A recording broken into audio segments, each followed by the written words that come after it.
Good morning, students. Myself, Professor Kavita Kamerikar from Sagar Institute of Science and Technology, Bhopal. In this lecture, we will discuss the next topic of unit number 2, that is electrostatic focusing, electrostatic deflection, and post-deflection acceleration in CRO. This is the lecture plan 12 of the subject EMI. We will start with the electrostatic focusing in CRO. As we know that in the CRO, the electrons are emitted from the electron gun, and the convergent beam from the accelerating electrons has a tendency to spread because of the mutual repulsion between the electrons. So it is required to use some focusing device to bring the beam to a sharp focus at the screen. So there are two methods of focusing, electrostatic focusing and magnetic focusing. We will discuss electrostatic focusing. So the refraction of an electron beam follows as the bending of a light beam at a refracting surface such as optical lens. For this reason, the focusing system in a CRT is also known as electron lens. The electrostatic focusing is based upon the principle of the refraction of light signal. We will start with the theory of electrostatic focusing in CRO. As we have discussed in our last lecture, there are three types of anode. First is pre-accelerating anode, then focusing anode, and then accelerating anode. The main working of these three anodes are used in the electrostatic focusing. The pre-accelerating anode, which is a metal cylinder containing many baffles, collimates the electron beam which enters it through a small opening of the left hand side. We can see from the figure. This is the functional diagram of electrostatic focusing in CRO. Here we can see that the pre-accelerating anode is used to giving acceleration to the electrons emitted from the cathode and passing through the grid. So this is used to provide pre-acceleration to the electrons. The pre-accelerating anode is connected to a very high positive potential. The focusing anode and the accelerating anode are coaxial with the pre-accelerating anode. जैसे कि आप diagram में देख सकते हैं, यहाँ से electrons निकलना शुरू हुए. प्री एक्साइटिंग एनोड यहाँ लगा हुआ है, इसका वोल्टेज बहुत हाई है. It is connected with the high voltage supply. ये कहाँ लगा हुआ है? It is connected with the high voltage supply. Pre exciting anode and exciting anode are connected with the high voltage supply. अब यहाँ पर जो भी इलेक्ट्रॉन्स आएंगे, जैसे कि हमने अभी डिस्कस किया था, due to the repulsion the electrons will start to spread like this. So there is a need of focusing anode to focus the electron beam in a particular direction. So the pre-accelerating anode and accelerating anodes are connected to the same potential, while the focusing anode is connected to a lower potential. तो यहाँ पर focusing anode का काम क्या है? Electron beam को एक particular point के लिए फोकस करना. और प्री एक्सेलरेटिंग और एक्सेलरेटिंग का काम क्या है? उसको एक्सेलरेशन प्रोवाइड करना. तो इन दोनों को हम हाई वोल्टेज पर रखेंगे और फोकसिंग को हम लो वोल्टेज पर रखेंगे. तो यहाँ पर जैसे कि शेप बन रहा है, this is a cylindrical shape. This is due to the mutual repulsion between the electrons. लेकिन इस रिपल्शन को कम करने के लिए, स्प्रेडिंग को कम करने के लिए हम क्या यूज़ करेंगे? We will use focusing anode. So because of the difference of potential between the focusing anode and the two accelerating anode, a non-uniform field exists on each of the two ends of focusing anode. The equipotential surfaces thus form a double concave lens. यहाँ पर जो focusing anode है, इसके दोनों side जो है field different है. तो यहाँ पर किस तरीके से वर्क करेगा? यहाँ पर फील्ड अलग है और यहाँ पे फील्ड अलग है. At this point field is different, at this point field is different. So it will B it can be called as, it is like two equipotential surfaces and this form a double concave lens. Now the electron beam entering the field at angles other than the normal to the equipotential surface will be deflected towards the normal and the beam is thus focused toward the center of the axis. वो electrons जो कि कहाँ कैसे enter हो रहे हैं, other than the normal to the equipotential surfaces, will be deflected towards the normal and the beam is thus focused towards the center of the axis. जितने भी इलेक्ट्रॉन्स यहाँ पे नॉर्मल से अलग एंगल पे आ रहे हैं other than the normal, the equipotential surfaces will be deflected towards the, जो भी यहाँ पे डिफ्लेक्शन हो रहा है, देखिए जैसे क्या हो रहा है यहाँ पर इलेक्ट्रॉन्स जैसे यहाँ पे जा रहे हैं तो यहाँ पर इक्विपोटेंशियल सर्फेसेस जो बनी हुई है यहाँ पर दो इक्विपोटेंशियल सर्फेसेस, इसका काम क्या रहेगा, इलेक्ट्रॉन्स को कहाँ लेके आना, वापस से नॉर्मल पे लेके आना.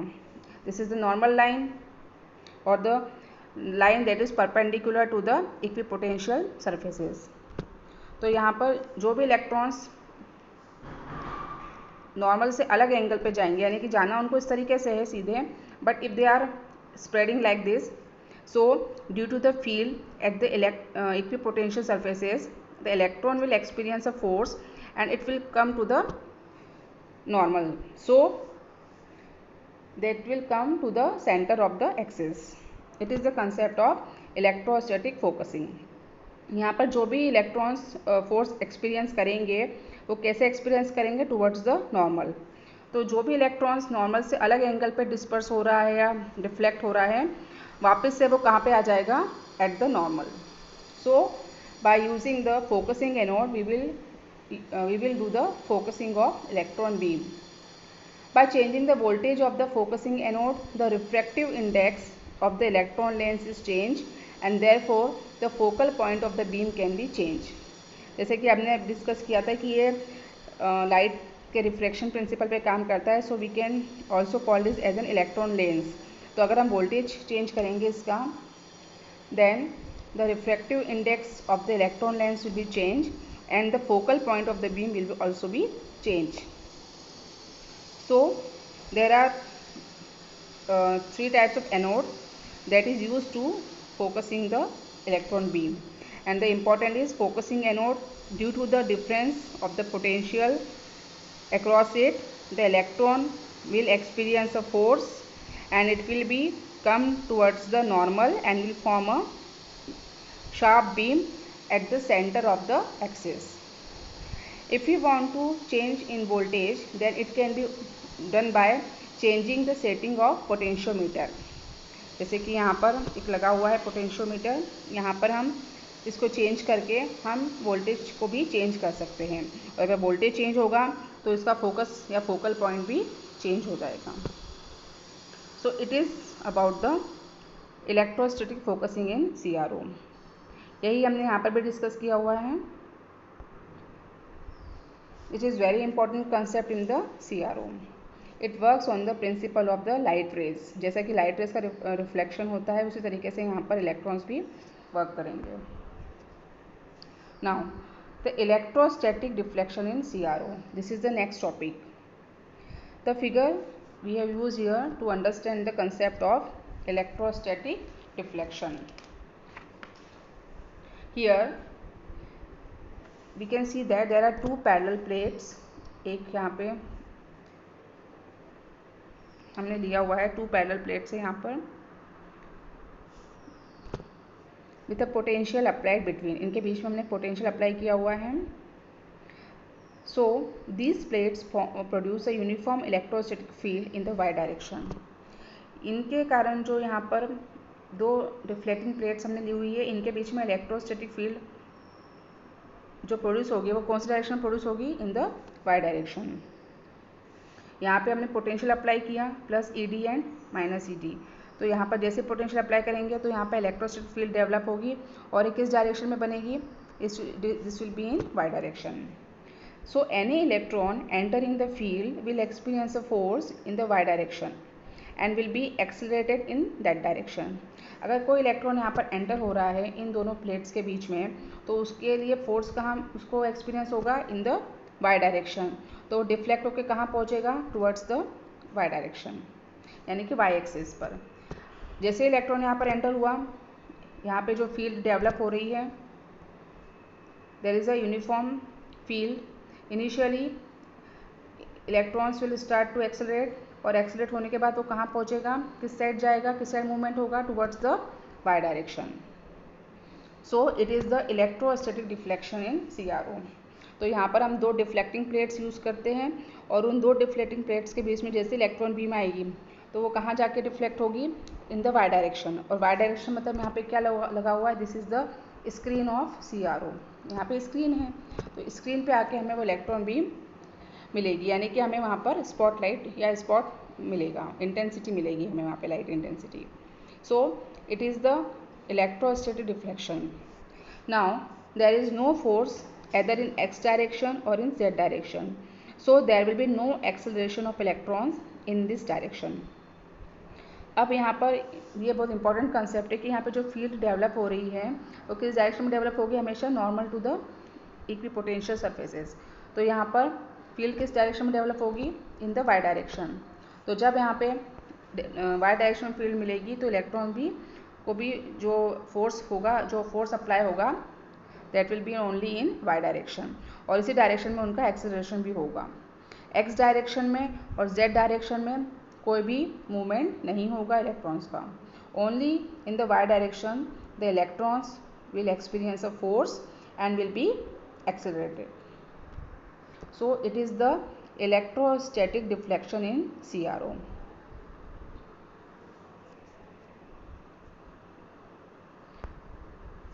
There is a very important derivation for the electrostatic deflection in CRO. कितना डिफ्लेक्शन होता है वहाँ पर, किस तरीके से हम उसको मेजर करेंगे, उसके लिए एक डेरिवेशन है यहाँ। This is very very important, और ये बहुत बार एग्जाम्स में आया भी हुआ है। So will start with that.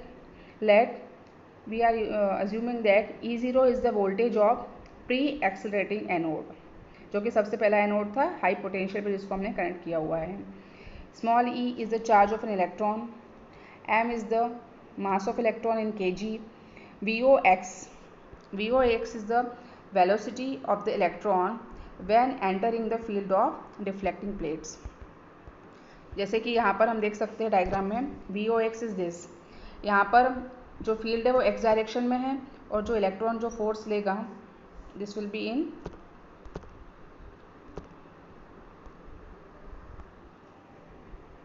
and the field is in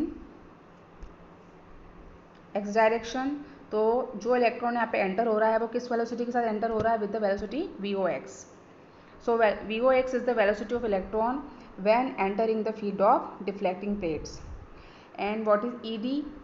ed is the potential between deflecting plates. जैसे कि डायग्राम हम देख सकते हैं, यहाँ पे जो दो डिफ्लेक्टिंग प्लेट्स है इनके बीच का पोटेंशियल कितना है, ed. It is the potential between deflecting plates. Now d is the distance between deflecting plates। जैसा कि डायग्राम हम देख सकते हैं दोनों के बीच का डिस्टेंस कितना है, यहाँ पर d है। And id is the ld is the length of deflecting plates. ld कहाँ है यहाँ पर, ld is this is the ld, length of deflecting plates. This is the distance between deflecting plates. Now next is capital L is the distance between the screen and the center of deflecting plates। capital L कहाँ लिया हुआ है हमने, this is the capital L, this is the distance between the screen and the center of deflecting plates। तो यहाँ पे ये सारे हमने वेरिएबल्स अज्यूम कर लिए हैं। and what is the D? capital D is the deflection of the electron beam on the screen in bidirection। so by using all this variable we will derive the deflection formula। So start with the concept that loss of potential energy when the electron moves from cathode to accelerating anode, this is equals to Pe equals to E into Ea, where E is the charge of electron and Ea is the acceleration।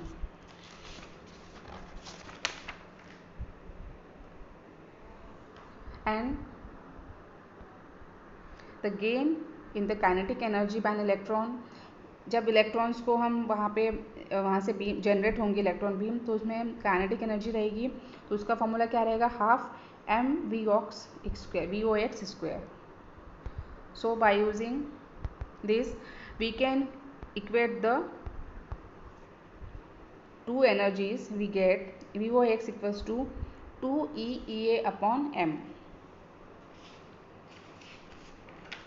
root of this. This is the velocity of the electron in the x direction when it enters the deflecting plates. हमने क्या किया, पहले potential energy निकाल ली और kinetic energy कितनी मिल रही है उसको वहाँ से वो निकाल ली, और ये दोनों एनर्जी सेम होंगी तभी उसका एक्सेलरेशन होगा आगे, तो दोनों को इक्वेट कर दिया, तो यहाँ से हमें क्या मिल गया, उसकी वेलोसिटी का फॉर्मूला मिल गया. सो it is the velocity of electrons in the x direction when it enters the deflecting plates. Now the velocity in the x direction remains same throughout the passage of electrons through the deflection plates as there is no force acting in this direction. जैसे कि अभी हमने discuss किया था, electrons का movement कौन से direction में होगा, y डायरेक्शन में, तो x डायरेक्शन में उनकी जो वेलोसिटी रहेगी वो डिफ्लेक्टिंग प्लेट्स से पास होते समय सेम रहेगी, क्योंकि वहाँ पर कोई भी फोर्स अप्लाई नहीं हो रहा है. At the same time the electric field intensity in the y direction can be obtain by formula Ey equals to Ed upon D, जहाँ पे Ed क्या है, Ed is the potential between deflecting plates and D is the distance between deflecting plates. अब जैसे हमने पहले भी discuss किया था, इलेक्ट्रॉन्स पर फोर्स कौन से डायरेक्शन में लगेगा, y डायरेक्शन में. So force acting on an electron in y direction is Fy. It is equals to the E into this electric field and it is equals to the Ed upon D. So it is the formula for the force on the electron.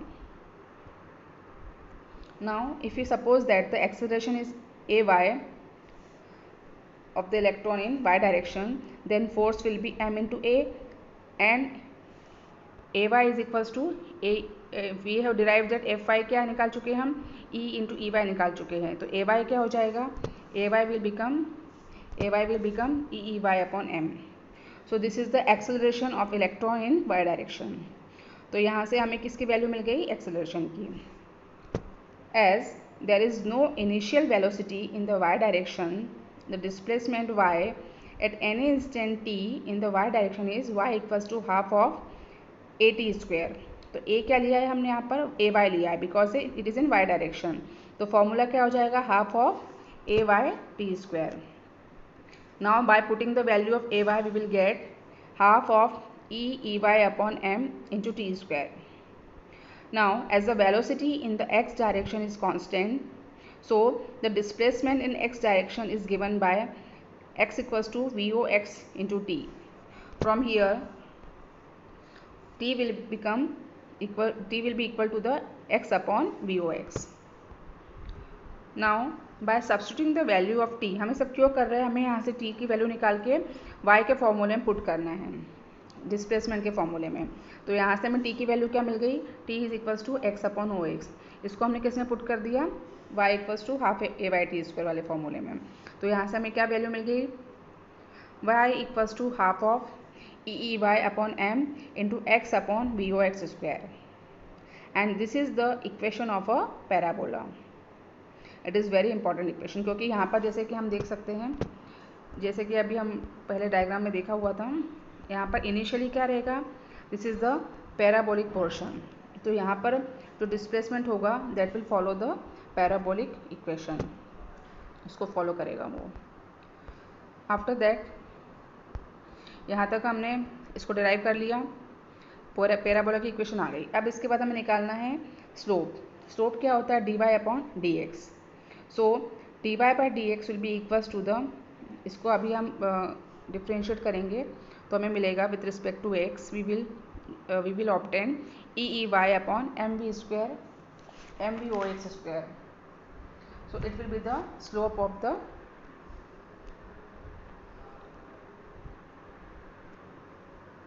Curve. जो भी यहाँ पर deflection हो रहा है उसका slope कैसे निकालेंगे हम, dy upon dx से. Now in the next slide By putting x equals to LD in the above equation, we will get the value of slope को हम कैसे शो कर सकते हैं, टेन थीटा से। तो हमने dy अपॉन डी एक्स की जगह पे क्या लिख दिया, टेन थीटा, और बाकी और x की जगह पे क्या लिख दिया, id। तो टेन थीटा का फॉर्मूला क्या हो जाएगा, dy बाई डी एक्स का जो फॉर्मूला था उसी के साथ हमने id लगा दिया। तो यहाँ पर हमें it is very important formula, tan theta equals to E D into I D upon M D V और ओ एक्स स्क्वायर। ये जो ई डी आई डी आया है कहाँ से आया है, it is equals to the E Y, जैसे कि हम पहले निकाल चुके थे। ई वाई इक्वल्स टू क्या होता है, ई डी अपॉन डी। तो यहाँ से हमको ये मिल गया formula. Okay, so this are by step. तो ई डी बाई डी यहाँ से आ गया, आई डी को हमने यहाँ पे ब्रैकेट के अंदर ले लिया। तो ये थोड़ा सा एक हमें कह सकते हैं कन्वीनियंट फॉर्म में कन्वर्ट ये हो जाएगा। सो ई वाई की जगह पे क्या रख दिया हमने, ई डी अपॉन डी आ गया into I D upon M into V O X square. So it is the slope of the curve. जो रिफ्लेक्शन हो रहा है उसका स्लोप क्या रहेगा, this will be the slope. After leaving the electrostatic deflection plates, electrons travel in a straight line. जैसा कि अभी हमने डायग्राम में देखा हुआ है, उस डायग्राम को हमें बार बार रेफर करना पड़ेगा। After leaving the electrostatic deflection plates, electrons travel in a straight line. जैसे ही यहाँ पे बाहर निकला इलेक्ट्रॉन, यहाँ से निकलने के बाद अब उसका ये जो ट्रेवलिंग होगा that is through a straight line, and the straight line of travel of electron is tangent to the parabola at x equals to LD, and this tangent intersect the x axis at the point O। यहाँ पर जो tangent है वो कहाँ axis, इसको कहाँ intersect कर रहा है, एट द पॉइंट O। इस तरीके से हम इसको ले सकते हैं। So the location of this point will be given by x equals to y upon tan theta. तो यहाँ पर हमें जब वो स्ट्रेट लाइन में आ जाएगा तो हमें ये देखना है कि स्ट्रेट लाइन को कहाँ कट कर रहा है। तो यहाँ से हमें उसका टेंजेंट मिलेगा। The location of this point will be given by X equals to Y upon tan theta. अब हम टेन थीटा की वैल्यू निकाल चुके हैं, वाई की वैल्यू निकाल चुके हैं। तो सारी वैल्यूज हमें यहाँ पे पुट करना है। वाई की वैल्यू कहाँ से निकाली थी, टेन थीटा तो यहाँ से निकल गया, इस वैल्यू को हमें पुट करना है टेन थीटा की। और वाई की वैल्यू कहाँ से निकाली थी, y की वैल्यू हमने यहाँ से निकाली थी, y equals to half of this is the value, y equals to this. इन दोनों वैल्यूज़ को हमें उस फॉर्मूले में पुट करना है। तो उस इन दोनों फॉर्मूलेज को पुट करने के बाद हमें क्या मिलेगा, deflection d, and deflection d is equals to l into tan theta. Deflection d is equals to l into tan theta. कैसे निकला है फॉर्मूला, आप ये देख सकते हैं डायग्राम में। This is the height d and this is the base. What is the formula for tan theta? Tan theta equals to height upon base. So d upon L equals to tan theta. Or we can say deflection d will be equals to L into tan theta. ये angle हमने निकाल लिया, L हमें पता है, तो यहाँ से हमें क्या मिल जाएगा, डिफ्लेक्शन मिल जाएगा। So by using this formula we will find out the deflection of electrons on the screen. So this is the formula for the deflection on the screen, d equals to L into tan theta. Now by putting the value of tan theta, d equals to L ed id upon M D V O X, इससे जो हम निकाल चुके हैं पहले ये वाला formula, इस फॉर्मूले को हमने टेन थीटा की जगह पुट कर दिया। तो यहाँ से हमें डी का फॉर्मूला मिल जाएगा। Now by substituting the value of V O X square, V O X का फॉर्मूला क्या होगा, two E E A upon M, इसमें पुट कर दिया हमने। तो यहाँ से हमें फाइनल इक्वेशन मिल गई डी की, that is the L A D I D upon two D E. This is the two D E A, this is the formula for deflection on the screen in the CRO. It is very important formula and very important derivation. You have to go through this once again, and by in written also you have to done it. This is very important formula. D equals to LED/ID/2DEA। यहाँ पे क्या क्या values दी हुई है हमने, यहाँ पर D is the deflection, कितना डिफ्लेक्शन हो रहा है, इलेक्ट्रोस्टैटिक डिफ्लेक्शन की बात कर रहे हैं हम यहाँ पर। L is the distance between screen and the centre of deflecting plates. ED is the potential between deflecting plates. LD is the length of the deflecting plates. Small d is the distance between deflecting plates. EA is the acceleration of the electrons. तो यहाँ पर हम इस फॉर्मूले को use करके हम deflection निकाल सकते हैं।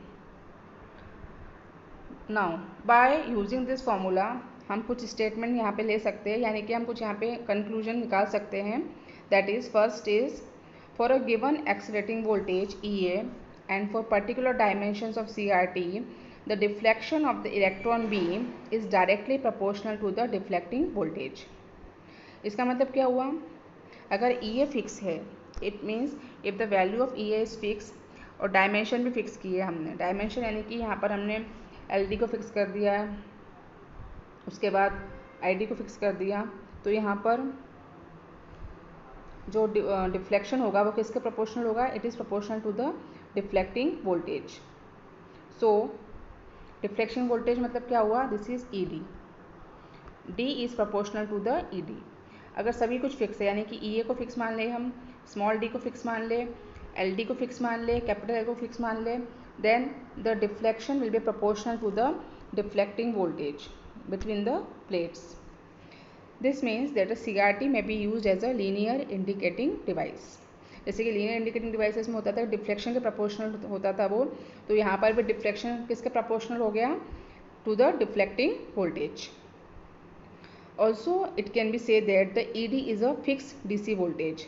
So the deflection voltage is usually a time varying quantity and the image of the screen this follow the variation of the deflecting voltage in a linear manner, linearly vary होगा ये। Next is deflection is independent of the E/M ratio. In a cathode ray tube, in addition to the electrons, many types of negative ions such as oxygen, chlorine, carbon, etc. are present. With electrostatic deflection system, because deflection is independent of E/M ratio, the ions travel with the electrons and are not concentrated at one point. Hence, cathode ray tube with the electrostatic deflection system does not produce an ion burn. तो यहाँ पर ये हम कह सकते हैं कि E/M ratio से इसका कोई वो रिलेशन नहीं है, it is not depending on this. So the ions travel with the electrons and are not concentrated at one point. तो यहाँ पर आयन बर्न होने का या हीटअप होने के चांसेस कम रहेंगे। Next topic is deflection sensitivity. The deflection sensitivity of a CRT is defined as the deflection of the screen per unit deflection voltage. जैसा कि अभी हम देख चुके हैं कि डिफ्लेक्शन किस पर डिपेंड करता है, D is proportional to the ED। तो डिफ्लेक्शन सेंसिटिविटी का फॉर्मूला क्या है, S equals to D/ED and S equals to क्या हो जाएगा, LLD/2D into EA। So you have to, आपको कौन सा याद रखना है, आपको ये वाला फॉर्मूला याद रखना है जिसमें कि S equals to D/ED। D का फॉर्मूला आपने याद कर लिया, उसको यहाँ पे पुट कर लीजिएगा। इसी तरीके से ED को भी हम रिप्लेस कर सकते हैं। From the above equation it is clear that the sensitivity can be increase by decreasing the value of accelerating voltage EA। अब यहाँ पर हमने एक और रिलेशन निकाला हुआ है। एक्चुअली इसको कन्वर्ट करने का यही रीज़न है कि हमने ये तो देख लिया था कि डिफ्लेक्शन किसके प्रोपोर्शनल है, ED के, यानी कि डिफ्लेक्टिंग वोल्टेज के। But now from this we have derived that S is proportional to 1/EA। It means the sensitivity can be increased by decreasing the value of accelerating voltage EA। अगर हम EA की value को कम करेंगे तो sensitivity बढ़ जाएगी। सो it is very important relation. लेकिन अगर हम EA की वैल्यू को कम करेंगे तो इससे प्रॉब्लम क्या होगी, जो उसकी स्पॉट की जो ब्राइटनेस होगी that will be decrease. So this will cause decrease in luminosity of the spot, brightness कम हो जाएगी। Next is deflection factor. Deflection factor क्या होता है? This is 1 upon deflection sensitivity. It means deflection factor is inverse of deflection sensitivity. अगर deflection sensitivity ज़्यादा होगी तो डिफ्लेक्शन फैक्टर कम हो जाएगा. इसका फॉर्मूला होता है, इसको लिखा जाता है जी से. G is the deflection factor and it is equals to 1/s. So there are two important term in the deflection. That is first is the deflection formula, that is L into tan theta. उसका derivation हमें करना है पूरा. Then deflection sensitivity S equals to D upon ED and then deflection factor G equals to 1/s. तो ये 3 formulas आपको यहाँ पर याद रखना ज़रूरी है. Next topic is post deflection acceleration. After the electron pass beyond the deflection plates they may or may not experience additional acceleration. यहाँ पर जैसे कि हम देख चुके हैं इलेक्ट्रॉन के इसमें डायग्राम में, इलेक्ट्रॉन गन के बाद जब हम प्री एक्सेलरेशन देते हैं, फिर फोकसिंग करेंगे और उसके बाद फिर से एक्सेलरेशन देंगे. So this is called as the post deflection acceleration. यानी डिफ्लेक्शन प्लेट से निकलने के बाद भी हम वहाँ पे एक्सेलरेशन प्रोवाइड करते हैं. तो कई बार दे सकते हैं, कई बार नहीं दे सकते हैं. This depends primarily upon the maximum frequency to be applied to CRT. तो ये किस पर डिपेंड करेगा कि हम किस फ्रिक्वेंसी पर काम कर रहे हैं.